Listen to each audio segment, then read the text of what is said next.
할렐루야. 우리가 주님을 만나고 특별히 참 절기가 중요합니다. 절기를 통해서 우리의 신앙의 모습들을 다시 한번 확인할 수 있으니까 이번 절기는 고난의 절기입니다.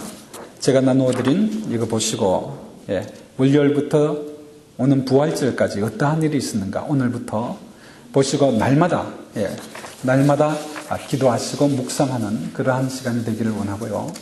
그래서 이번 주간에는 전 교인 다 출석 새벽기도 그 대신 수요 성경 공부 없습니다. 한번 우리가 전적으로 하나님께 기도함으로 예수의 십자가와 부활의 능력이 우리에게 어떻게 임하시는가를 체험하는 그러한 그 신앙의 대장정으로 생각하시고 작정하고 나와서 우리 한번 같이 기도합시다. 기도하면서 하나님을 만납시다. 하나님의 영광이 충만한 교회가 되기를 주님의 이름으로 축원드립니다. 오늘 본문 말씀은 우리가 한 주간 동안 어떻게 살아야 할 것인가. 우리가 죄를 회개하면서 살아야 되는데 나의 죄가 기본적으로 무엇인지 모르고 그냥 이렇게 허망하게 살아간다는 것입니다. 한평생 신앙생활을 하였다고 하면서도 모태신앙을 가졌다고 하면서도 이 진정한 자기 자신이 하나님 앞에 내어놓지 못하는 그 이유가 무엇일까 하는 그 말씀을 로마서 1장 21절에서 27절 말씀을 통해서 살펴보기를 원합니다. MBC 방송국에 입사한 김영희 PD라는 사람이 있었습니다. 이 사람이 거기에 입사를 하고 10년 동안 열심히 일하고 한번 예능 프로그램을 만들어야 되겠는데 이 예능 프로그램을 통해서 한번 대박이 나는 프로그램을 만들어보자 생각을 하고 고민을 했습니다. 이제 프로젝트를 만들고 6개월 동안 연구를 했는데 아이디어가 떠오르지 않는 거예요. 그래서 이 사람이 방송국에서 밤새도록 고민하고 그렇게 하다가 10일이 다가왔는데 10일 전이 되었는데도 생각이 나지 않는 것입니다. 새벽까지 고민하다가 집으로 돌아가는 길에 새벽에 빨간 신호등이 켜져 있는 것입니다. 그때 자기가 새벽에 차들은 그냥 막 지나가는데 그냥 자기는 섰어요. 거기에 서서 한참 있다가 파란 신호등이 지나가는 시간까지 기다렸다가 갔습니다. 그런데 왠지 그날은 기분이 너무 좋은 거예요. 내가 뭔가 귀한 일을 한 것 같다 라고 생각하면서 탁 머리에 떠오른 것이 그래, 예능 프로그램에 이 빨간 신호등을 지키는 그러한 사람에게 양심 냉장고를 주면 좋겠다 해가지고 이 프로그램이 이경규가 만든 그러한 나오는 그러한 프로그램이었습니다. 그래서 이제 그렇게 준비를 하고 직접 촬영을 했는데 저녁부터 7시간이 지나도록 빨간 신호등에 탁 서는 차가 없어요. 그 길에 새벽 4시가 되어도 없는 것입니다. 그래서 같이 따라왔던 스태프들은 이거 보세요. 이게 도대체 될 일입니까? 특별히 공익성을, 도덕성을 이렇게 찾는 그런 프로그램은 되지 않습니다. 이거 괜히 우리가 고생하는 것 아닙니까? 라고 한 거예요. 근데 4시 14분에 한 차가 탁 와서 서는 겁니다. 야! 하면서 긴장하고 봤는데 이 차는 탁 서가지고 있다가 그냥 파란불이 되어가지고 가는 겁니다. 그래서 쫓아가지고 찾았습니다. 그 주인공은 장애아였습니다. 말을 잘 못하고 좀 지능이 안 좋은 그런 사람이었습니다. 그 부부가 타고 있는데 이경규가 가서 물었습니다. 아니, 어떻게 해서 이 차선을 지켰습니까? 이러한 질문을 하자 6글자로 저는 널 지켜요. 이렇게 말했던 것입니다. 방송이 나간 이후에 신문에서는 누가 진정한 장애자들인가? 이 사람이 장애자인가? 빨간 신호등을 보고도 가는 사람들이 장애자인가? 정상인들이 법규를 지키지 않는 그러한 것을 보고 꼬집은 것입니다. 이 프로그램은 대박이 났어요. 그리고 이경규는 그 다음부터 양심 MC라는 이미지가 지금까지 있는 것이고 최고의 인기 MC로 오늘날도 이렇게 쓰고 있는 것을 보게 됩니다. 귀한 교훈을 우리는 받게 되는 것입니다. 여러분, 빨간 신호등에 서십니까? 신호등이 눈에 보이지 않으면 서지 않습니까? 살아계신 하나님, 우리 하나님께서는 오늘 본문 말씀 속에서 우리들이 알만한 것을 분명히 보여준다고 하셨습니다. 하나님은 만물을 통해서 우리 하나님이 살아계심을 보여준다고 말씀을 하고 있습니다. 십자가 고난주의를 당하여서 정말 우리가 회개하는 심령이 되어야 하는데, 우리가 하나님 앞에, 하나님의 그 양심 카메라 앞에, 하나님이 우리 모든 것을 보고 계신데 카메라 앞에 이 빨간 신호등이 써 있음에도 불구하고 그냥 지나가는 그러한 자들이 아닌지, 이것이 우리들의 죄 중에 가장 큰 근본적인 죄라는 사실입니다. 우리 하나님은 모든 것을 알고 계시고 나의 중심을 알고 계시고 내가 지금까지 살아온 인생의 과정 하나하나, 만난 사람들, 나의 생각, 이것도 알고 섭리하시고 인도하여 주고 계신다는 이 사실. 이 사실을 통해서 주님 오시는 그날까지 하나님 앞에 굴복하고 이 하나님을 인정하고 믿음으로 살아가는 그러한 믿음의 용사들로 하나님은 우리를 세우시고 훈련시키고 계신다는 이 사실을 여러분들은 알고 계십니까? 시편 19편 1절에서 2절까지 보면 이러한 말씀이 있습니다. 하늘이 하나님의 영광을 선포하고 궁창이 그 손으로 하신 일을 나타내는도다. 날은 날에게 말하고 밤은 밤에게 지식을 전하니. 하늘이 하나님의 영광을 선포하고 Heavens declare the glory of God. 하늘에 계신 하나님, 하늘이 하나님의 영광을 선포하고, 궁창이라는 것은 무엇입니까? 궁창은 하늘 밑에 있는 skies proclaim the work of his God. 하나님은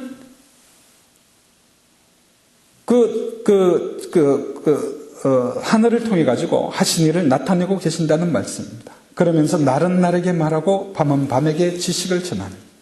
낮과 밤 하나님은 말씀하시고 지식을 전하고 계신다. 자, 우리 성도들은 이러한 환경 속에 살아가고 있습니다. 하나님이 다 보고 계신다는 것입니다. 하나님이 살아서 역사하고 계신다는 이러한 사실입니다. 이것을 우리가 믿고 주님 앞에 이번 한 주간 동안은 온전히 나의 죄가 드러나기를 원합니다. 정결하게 살아가기를 원합니다. 만약에 우리 하나님께서 우리가 말하고 고백하는 대로 생사화복을 주장하시는 하나님이시라면, 그렇게 우리가 믿는다면, 내가 암병에 걸려서 죽을 지경이 되었고 나의 인생에 큰 장애가 생겨서 사람과 환경으로 말미암아 도무지 일어날 수 없는 이러한 지경에 있는 사람을 치료하시고 세우지 않으시겠습니까? 우리 하나님은 이러하신 하나님이시라는 것입니다. 왜 이러한 기적이 나타나지 않나요? 나의 삶 속에서 왜 이러한 놀라운 변화가 나타나지 않습니까? 그 이유는 분명하지 않아요. 빨간 불을 켰는데 쓰지 않고 지나가는 우리 때문에 그런 것입니다. 아주 기본적인 그러한 것입니다. 알래스카는 추위가 빨리 오지 않습니까? 빨리 오면 8월달쯤 되면 벌써 추워지기 시작합니다. 그때 하와이까지 날아가는 새가 있는데 그 새의 이름은 Pacific Golden Plover, 검은 가슴 물새떼. 가슴에 검은 털을 가지고 있는 그러한 물새를 말하고 있습니다. 이 물새떼들이 알래스카에서 하와이까지 가는데 2,500마일을 가는데 어미새도 없이 한 번도 가보지 않은 그러한 어린 물새들이 그냥 간다는 것입니다. 쉬지 않고 간다는 것입니다. 그리고 하와이에 스탑오버를 하고 남태평양까지 2,500마일을 또 날아가는 그러한 새들도 그 중에 있다는 것입니다. 처음 가는 길입니다. 처음 가는 길을 하늘에 도로도 없는데 이 새들이 어떻게 정확하게 그쪽으로 갈 수 있겠습니까? 하나님이 그 길을 인도하여 주신다는 것입니다. 하나님이 그러한 역사를 하고 계신다는 것입니다. 우리 인생 가운데서도 분명히 하나님은 그렇게 간섭하시고 우리를 그렇게 주장하고 계신다는 이 사실입니다. 이것을 우리가 잊고 살아가고 있는 것이 문제라는 것입니다. 우리 태양하고 지구가 떨어져 있는데 만약에 1m라도 태양하고 지구의 거리가 가까워지게 되면 지구 온도가 2, 3도가 올라가 버린다 그래요. 올라가 버리면 여기 맨하탄이나 필라델피아 같은 곳은 북극에 있는 물이 녹아버려가지고 수심 60m로 내려간다고 합니다. 우리 하나님은 이렇게 지탱하시고 인도하여 주시는 하나님. 우리에게는 누구나 볼 수 있는 표지가 있다는 것입니다. 빨간 이 신호등을 무시해서 그냥 지나쳐 그리면 아무것도 아닌 것 같지만 이 책임은 운전사에게 있는 거예요. 예, 신호등이 있는데 그냥 그 다음에는 절벽이에요. 그래서 빨간 신호등을 붙여놨는데 빨간 신호등을 보지 않고 그냥 그대로 가버리면 절벽에 떨어져서 죽어버리는 것입니다. 그렇다면 누구 책임입니까? 신호등 책임입니까? 운전사 책임 아니에요. 신호등을 보지 않고 가는 운전사의 책임입니다. 모든 텔레비를 보는 시청자들이 이 빨간 신호등에 쓰는 그러한 차를 보고 환호를 했다면 똑같은 이치로 이 죄악에서 만연한 세상에서 살아가고 있는 우리를 보고 계시는 하나님이 빨간 신호등에 서서 그리고 파란 신호등에 가신다는 이 모습을 보게 될 때 얼마나 즐거워하시겠습니까? 이거 큰 대박입니다. 이것처럼 더 대박이 어디 있습니까? 이것보다 더 좋은 일이 어디에 있겠습니까? 빨간 신호등 지킨 거 당연한데 당연히 한번 지키고 나니까 대박이 돼버렸어요. 거기에 참여한 이경규라는 사람도 지금 그 이미지로 살고 있잖아요. 그러니 여기에 강조점이 있습니다. 우리 믿는 자녀는 기본으로 돌아가기만 해도 축복이요 대박입니다. 우리 교회가 존재하는 이유가 무엇인가 하면 이렇게 살아가는 것이 너무 쉽지 않으니까 경험해봐서 잘 알지 않아요? 이렇게 산다는 게 쉽지 않잖아요? 그러니 교회가 하는 기능 중에 가장 큰 것이 무엇인가 그러면 이러한 분위기를 스스로 만들어주는 것입니다. 야, 목사님을 보니까 말씀을 들으니까 그렇게 사는 것이 정말 맞고 그것이 기쁘구나. 좋죠? 주위에 있는 교우들을 보고 우리 장로님이 그렇게 살아가고 있으니까 내가 내 생각하고 빨간 신호등 지키지 않고 살아가는 게 이거 정말 인생의 허무한 일이다라는 것을 알게 되는 분위기를 만드는 곳이 교회입니다. 서로 사랑하고 세워주고 서로 격려하고 하나님의 은혜 가운데 주님의 영광 가운데 우리가 더불어 하나가 되어서 나가기만 하면 하나님의 복이 기적과 같은 그러한 복이 우리에게 예비되어져 있다고 믿고 나가는 곳이 바로 교회 아니겠습니까? 이러한 교회를 만들어야 될 책임이 누구에게 있습니까? 여러분들에게 있습니다. 한번 우리 이러한 교회를 만들어 봅시다. 하나님이 기뻐하는 교회, 기본을 지키는 교회, 그렇게 나아가게 될 때 하나님은 채워주시고 역사하시고 도와주시고 우리 모든 영혼들을 소승케 하여 주실 것이고 우리 인생에 가는 길을 형통케 하여 주실 것이고 앞길을 열어주실 것이고 이게 성경에서 가르치는 교훈 아니겠습니까?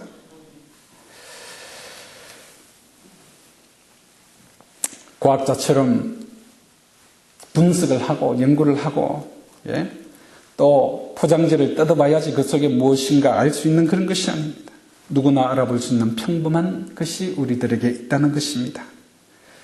그냥 빨간 신호등 보듯이 거리에 가면 광고판 보듯이 똑같다는 것입니다. 아무리 마음이 악하고 하찮은 사람이라고 할지라도 알아차리지 못했다고 변명할 수 없다고 말씀하고 있습니다. 나무가 있고 돌이 있고 모래알이 있고 우리 손에 지문들이 있고 이 모든 것이 하나님이 하신 일입니다. 개는 어떻게 창조되었습니까? 개는 짖어버리라고 창조되었습니다. 새는 날도록 창조되었습니다. 그렇다면 하나님은 우리를 어떻게 창조하셨습니까? 하나님은 우리를 하나님을 경배하도록 창조하셨습니다. 하나님을 믿고 경배하고 그리고 그리스도의 몸된 교회가 바로 그 일을 하게 되고 더불어 나와서 주님을 섬기고 찬양하고 감사하고 예배드리고 하는 것이 성경에 우리가 창조된 본래의 목적이라고 말씀을 하고 있습니다. 25절 말씀해 보니까 주는 곧 영원히 찬송하실 자라. 우리 주님은 영원히 찬송받으실 분입니다. 그래서 우리가 이 예배가 너무나 중요합니다. 설교가 좋고 안 좋고의 문제가 아닙니다. 예배드리는 이 장소가 바로 하나님을 경배하는 것, 이것이 중요하다는 것입니다. 하나님 앞에 몸과 무릎을 꿇고 이때까지 그렇게 예배를 드리지 못했다면 앞으로 남은 한 주간 동안 살아계신 하나님, 이렇게 예배드리는 백성이 되기를 원합니다. 예배가 그냥 주일날 드리는 것만 예배가 아니라 우리의 삶이 예배라고 하지 않았어요? 한번 이렇게 살아보자는 것입니다. 그러면 하나님께서 우리에게 어떤 응답을 주시는가 하나하나씩 매주마다 살펴보는 그러한 교회가 되기를 원합니다. 하나님 앞에 무릎 꿇고 주님 앞에 우리 인생을 한번 들여보고, 이러한 생명 자체가 감격입니다. 우리 남은 인생 이제는 어디 있든지 말이나 생각이나 무슨 일을 하든지 간에 타는 목마름으로 온 몸으로 온 영으로 몸 전체로 하나님께 드리기를 원합니다. 우리 본문 말씀에 버려두라라는 말씀이 3번 나오는데 24절에 마음의 정욕대로 더러움에 내어버려 두사, 26절 말씀에 저희로 부끄러운 욕심에 내어버려 두셨으니, 28절 말씀에 하나님께서 저희로 그 상실한 마음대로 내어버려 두사라고 하셨습니다. 여기 보면 그냥 버려둔다라는 이 말은 심판입니다. 우리가 정말 죄를 지었다든지 당장 여러 가지 잘못된 일을 하게 되면 벼락이 떨어지든지 아니면 병이 나게 하시든지 그렇게 하면 우리 하나님이 나를 심판했나 보다 그렇게 생각하고 있는데 그렇지 않습니다. 우리가 다른 관점에서 보면 분명히 내가 하나님의 일을 하려고 헌신을 했습니다. 헌신을 했는데 잘 안 되던 가게가 잘 되기 시작합니다. 그렇게 해가지고 주일날 교회도 못 나오게 됩니다. 나는 이제 온전히 헌신하고 주일 성수하면서 잘 가려고 했는데 이러한 그 물질을 보고 받는 것, 이거 복이 아닙니다. 병들었던 사람이 더 건강해져 가지고 더 세상적으로 나아간다 그러면 이거 복입니까? 복이 아닙니까? 복이 아니잖아요. 무엇이 중요합니까? 하나님을 믿는 경배하는 자, 하나님과 동행하는 그 심령, 이것이 복이 아니겠습니까? 구약 성경에 보면 바로 왕이 나오는데 이 바로 왕은 버림받은 사람입니다. 가면 갈수록 마음이 점점 더 굳어지고 악해지고 강팍하게 되었다. 이것이 버려진 증거입니다. 바리새인들도 끝까지 회개하지 아니하였으므로 하나님으로부터 저주를 받았습니다. 예수님께서 책망하고 저주하셨습니다. 가롯 유다에게도 여러분 회개할 기회를 주었으나 끝까지 회개하지 않으므로 예수께서 마지막에 하신 말씀, 내가 하고자 하는 대로 하라, 이렇게 하셨습니다. 그때 문을 박차고 나가버렸습니다. 호세아 4장 17절 말씀에도 에브라임이 우상과 연합하였으니 버려두라. Ephraim is joined to idols. 우상과 연합했다 했어요. 그때 버려두라는 말이 leave him alone. 그러니까 내버려두라. leave him alone. 이렇게 두면 자유함이 있어서 좋지 않겠습니까? 내 마음대로 할 수 있으니까, 내 멋대로 하라니까. 아이들이 해서는 안 될 일을 할 때 어머니는 뭐라 그럽니까? 말립니다. 때리기도 하고 극구 말리는데도 말을 듣지 않으면 네 마음대로 해라, 나는 모르겠다, 이러지 않습니까? 그러면 아이는 됐구나 하고 문 밖으로 나가서 뛰어노는데 이것이 자유가 아니라 심판입니다. 나가는 순간 심판이 되어버립니다. 내어버려 두시면 안 됩니다. 그냥 하나님께서 내어버려 둬가지고 뭐가 뭔지 모르게 그냥 살아가도 이 정도면 되겠건을 하는 것이 하나님의 심판이라는 것입니다. 내어버려 두어서 성경에 뭐라고 말씀하십니까? 저희 몸을 서로 욕되게 했고 남자와 남자끼리 여자와 여자끼리 우리 오늘 말씀 후반부에 순리대로 살지 아니하고 영리대로 살아가고, 그렇게 살아가는 것이 부자연스러운 일임에도 불구하고 하나님이 그냥 내어버려 두셨다는 것입니다. 미국 인구의 20%가 헤르페스와 같은 바이러스성 성병에 감염되어 있다 그래요. 미국 인구의 4.1에서 4.5% 정도가 동성애자라고 합니다.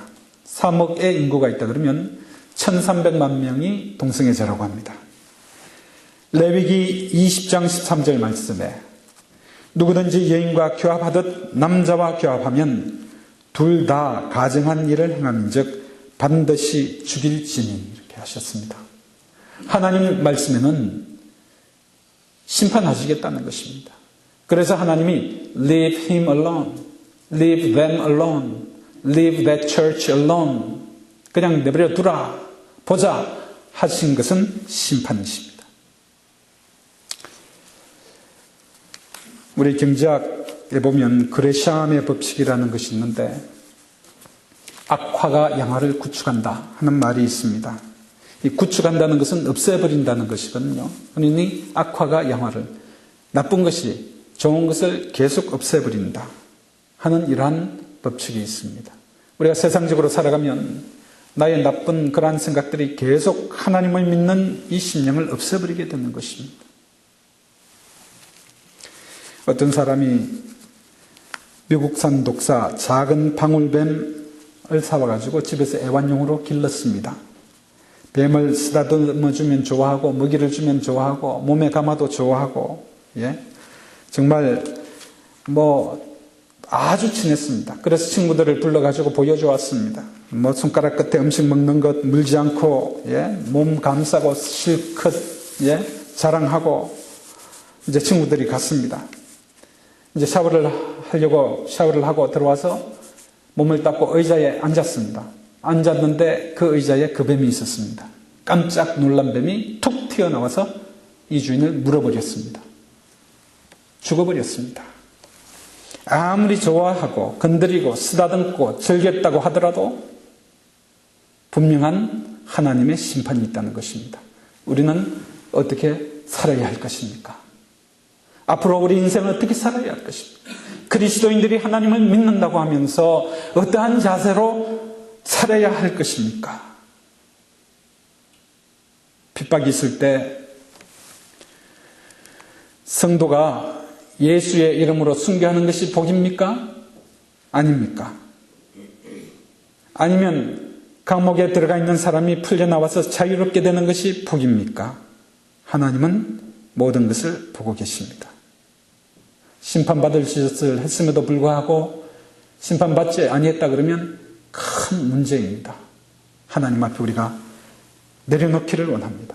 심판의 하나님은 오직 예수 그리스도의 피, 예수 그리스도의 보혈로 말미암아 그 죄를 사하여 주시는 것입니다. 이 한 주간은 이렇게 살아가기를 원합니다. 주님의 보혈 가운데 적셔지기를 원합니다. 나의 죄를 고백하기를 원합니다.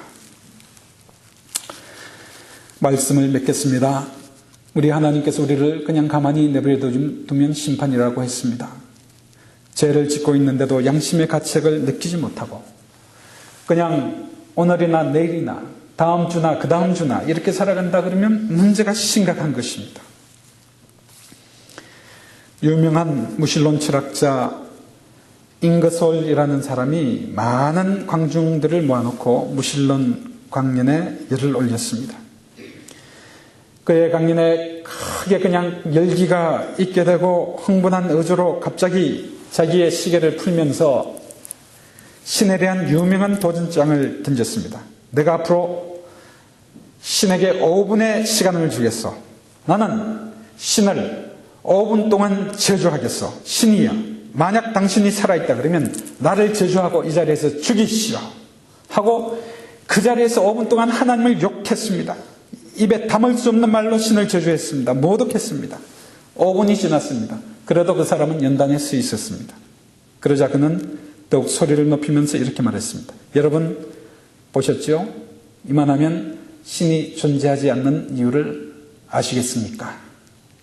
그러자 뒤편에 있는 한 노인이 일어났습니다. 그는 이렇게 말했습니다. 나는 그리스도인이요. 내가 감히 당신의 연설을 평가할 수 있다면 오늘 당신은 신이 존재하지 않는다는 사실을 증명한 것이 아니라 당신이 신과는 아무런 관계가 없다는 것을 입증한 것이요. 왜냐하면 나의 경험에 의하면 나의 하나님은 내가 잘못하고 있을 때 나를 책망하시고 때로는 나를 징계도 하셨고 그리고 하나님을 바라보게 하셨고 나의 심령은 더욱더 강하고 담대하게 하나님과 동행하는 그러한 심령이 되어서 만약 당신이 하나님을 그렇게 모욕하는데도 하나님이 침묵을 하셨다 그러면 당신은 분명히 버림받은 사람이요. 이렇게 말했다는 것입니다. 이것이 이번 고난주간의 우리들의 기도 제목입니다. 하나님이시여, Don't leave me alone. 나를 그냥 내버려 두지 말아 주시옵소서. 전적으로 십자가를 바라보고 감격하게 하여 주시옵소서. 나의 죄를 내려놓고 기도하는 자가 되게 하여 주시옵소서. 한 주간 동안 하나님과 동행하는 백성이 되기를 원합니다. 그리고 이제는 부활의 능력으로 새로워져 하나님의 사명 감당하기를 원합니다. 이렇게 응답받는 저와 여러분 되시기를 주님의 이름으로 축원드립니다. 아멘. 아버지 하나님 감사합니다. 하나님의 크신 은혜 가운데 저희들을 지켜주셨고 오늘도 말씀으로 저희들에게 교훈하여 주셨으니 저희들을 그냥 내버려 두지 마시고 하나님의 말씀 가운데 굴복되어지는 거룩한 백성 되게 인도하여 주시옵소서. 한 주간 동안 함께 하시고 동행하여 주실 줄로 믿사오며 우리 주 예수 그리스도 이름으로 기도드립니다. 아멘.